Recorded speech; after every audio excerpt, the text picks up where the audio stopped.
esse negócio que eu falei, de que, eu não contrato esquerdista, que a turma tem que trabalhar duro, eu falo isso tem no mínimo uns 7 anos. Todo programa que eu vou, eu falo isso. Toda entrevista que eu dou, eu falo isso. E por que agora? Por causa de um detalhe. Porque eu falei de Deus e da igreja. Que eu me converti tem 1 ano, tá? E eu comecei a falar que eu tô meio que numa onda meio Carlos Magno. Lá na companhia, né? Que é, galera... Então, eu tenho o meu All Hands semanal com o meu time. E o professor Guilherme, no meu início do processo de conversão, ele me deu um livro chamado O Caminho, de São José Maria de Escrivá. Que é um baita de um livro, eu deveria ter trazido pra você. Que é umas lições diárias de vidas, e São José Maria ele falava da santificação do ambiente de trabalho, né? Então eu diria, você não precisa virar monge para ser santo, você não precisa virar um padre para se santificar e tal. Você pode conseguir a imortalidade da sua alma e a santificação no seu trabalho, né? Fazendo o seu labor, né? Fazendo aquilo que você tem que fazer, que é entregando valor para a sociedade, sendo um homem do bem e tal. E o padre São José Maria Escrivá é fundador de uma ordem, tipo BOP da igreja aí, que é um Opus Dei, né? Então, eu começo a falar hoje com a minha turma, eu falo assim, galera, olha, no Império Carolíngio lá, Carlos Magno, basicamente tinha essa divisão aqui, onde ele mandava essa turma para poder fazer isso, tal, não sei o que lá. Então eu quero meio que fazer essa nova modelo organizacional aqui na companhia, dessa forma, não sei o que lá, não sei o que lá. E eu começo a falar com a turma sobre vida. Por quê? Porque eu tenho idade média no G4 lá de 28 anos. Então é uma galera raladora, que gosta de trabalhar, galera virtuosa, quer crescer na vida e tal. E os moleques, eles me admiram. Então eles querem ouvir minha opinião sobre vida. Eu falo assim, galera, sinceramente, eu vivi por muito tempo uma vida no niilismo, profundamente hedonista, tal, pô, vivendo todos os prazeres que a vida pode me oferecer, tal. E hoje eu tô na antítese, né? Hoje eu encontrei a mulher da minha vida, eu tô noivo, eu vou casar ali em maio, eu me converti e a minha vida melhorou profundamente. Então, se eu quero te dar alguma dica, cara, procura uma esposa, vai pra igreja, sabe? Tipo, procura a santificação da tua alma, né? E aí eu começo a falar dessas coisas com a turma, e obviamente você tem ali, cara, teve uma galera que começou a verdadeiramente olhar com bons olhos pro cristianismo, que antes eles nem olhavam pra isso. Teve uma galera que se casou, teve uma galera que começou a ter filhos, moleques de 24, 25 anos casando e tendo filho e tal. Então a gente tem uma galera super virtuosa ali. Eu acho que a única diferença que teve nesse vídeo ali, cara, foi eu falar de Deus. E o Guilherme há muito tempo falava isso comigo, falava assim, Thales, existe uma guerra do bem contra o mal sendo travada. E eu me lembro de você me falando isso no almoço e falou assim, cara, agora que você começou a falar de Deus, você vai ver que começar vai dar problema de verdade. Que nunca deu nenhum problema mesmo, assim.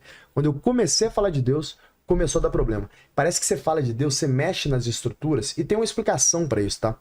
São Tomás de Aquino, ele vai descrever ali, ele vai se basear na metafísica aristotélica, né? E vai descrever ali a Deus como a ordem, né? Um sistema ordenador, né? Então, quando você tem a tua vida em ordem, você está treinando, você está com o teu corpo são, com a sua mente são, com o seu espírito ali em estado de graça, em elevação, né? Você, obviamente, vai acabar encontrando uma mulher como você, vai se casar e eventualmente vai ter filhos, vai formar uma família. O problema da família é que o Estado, para que ele consiga nos dominar, ele precisa ser o pai. Ele precisa ter poder. Só que uma família, imagina, você tem 10 filhos. Aí cada filho desse seu tem mais 5 filhos. E aí, pô, tem uma família de 62 pessoas ali. Imagina, na terceira geração tem centenas de pessoas na tua família já.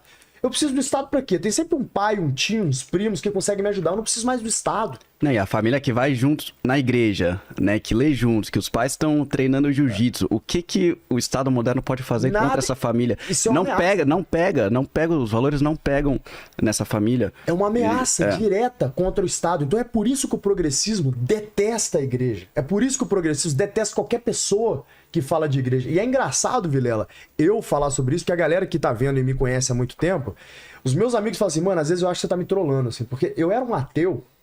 Recentemente eu dei entrevista pra Folha, que a turma da Folha tentou me pegar na curva lá, falou assim, mas eu tenho entrevista sua aqui, os caras estão me entrevistando desde 2011, desde a época de Zitax lá, então eu tenho um histórico longo aí em mídia. Então eu já dava entrevista lá falando que Deus era uma mercadoria, que cristão é tudo um bando de babaca, tal, meio que... Essa era a minha visão. Eu me achava extremamente inteligente, pô, sou um cara que devora o livro, sou inteligente e tal, Richard Dawkins, aquela história toda que todo mundo passa, né, era libertário e tal...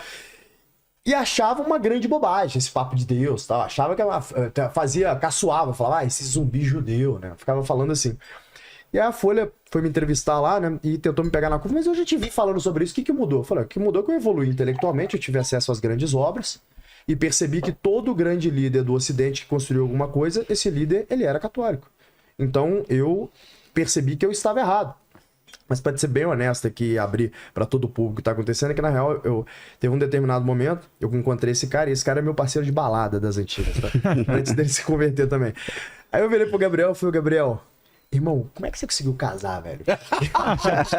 Olha a pergunta. Eu juro, porque eu já tava incomodado, porque eu tava vivendo uma vida extremamente hedonista, né? Saindo com muitas mulheres e tal, tipo assim, eu falei, cara, eu não tô chegando a nada, eu não tô conseguindo manter relacionamentos, porque eu tava num relacionamento, mas eu tinha aquele FOMO, né? Aquele medo de estar perdendo alguma coisa, aí terminava, voltava. Eu vou perder minha juventude, né? Só aproveitar a vida. Exato, eu tava dessa... Cara, é exatamente a destilação do niilismo, né? Você viver aquele vazio existencial, aquela falta de propósito, porque você basicamente nega toda a metafísica, né? Que, cara, sou filho de Nietzsche, Kant e Sartre, né, velho? Infelizmente.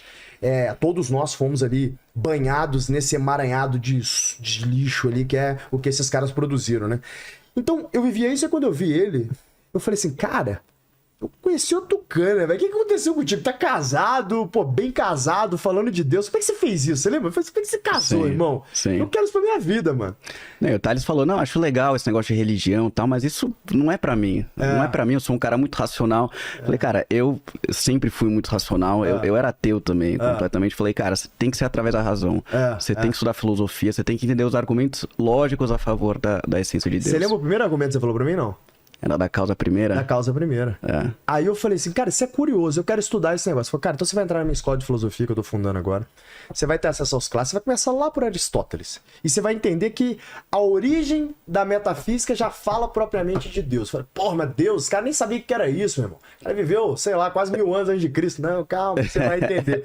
Eu fui tendo acesso aos classes e eu comecei a ficar mais compelido a procurar isso. Chegou um determinado momento, Vilela, que eu falei assim, rapaz, eu não concordo com nada com esquerdista, mas eu discordo de tudo. Tem um ponto de convergência só, que é ser ateu. Eu nunca vi esquerdista estar certo na vida, então eu tenho que estar errado, porra. Eu tenho que converter. E aí foi quando eu dei uma chance e eu falei, Guilherme, eu acho que eu tô errado, velho. Eu acho que eu deveria, porra, ser cristão, mano. O que eu faço? Ele falou, vai na missa. É uma resposta razoavelmente simples, né? Eu Mas falei, boa. pô, mas sei lá o que tá rolando lá. Sabe que eu cheguei pra uns caras nos Estados Unidos que eu falei isso pra eles? Eu falei, cara, só vai na missa. E quando o cara começa, ele começa a ter uma experiência muito diferente. Você passou um processo bem grande de transformação também, né? Sim. É bem parecida a história. Eu tinha essa vida totalmente hedonista, materialista, porque eu não tive formação religiosa dentro de casa. E aí quando você... botar um videozinho, não? Ou a Martina vai ficar brava? Cara, não bota esse vídeo aí, não. A Martina vai ficar brava? Não, esse aí é... Acho que basta dizer que o Gabriel tem um longo histórico na balada. Pô, esse vídeo ia ser muito bom. Não põe mesmo, não, velho? Não, pode. É um vídeo que viralizou na época. Procura um vídeo. Não.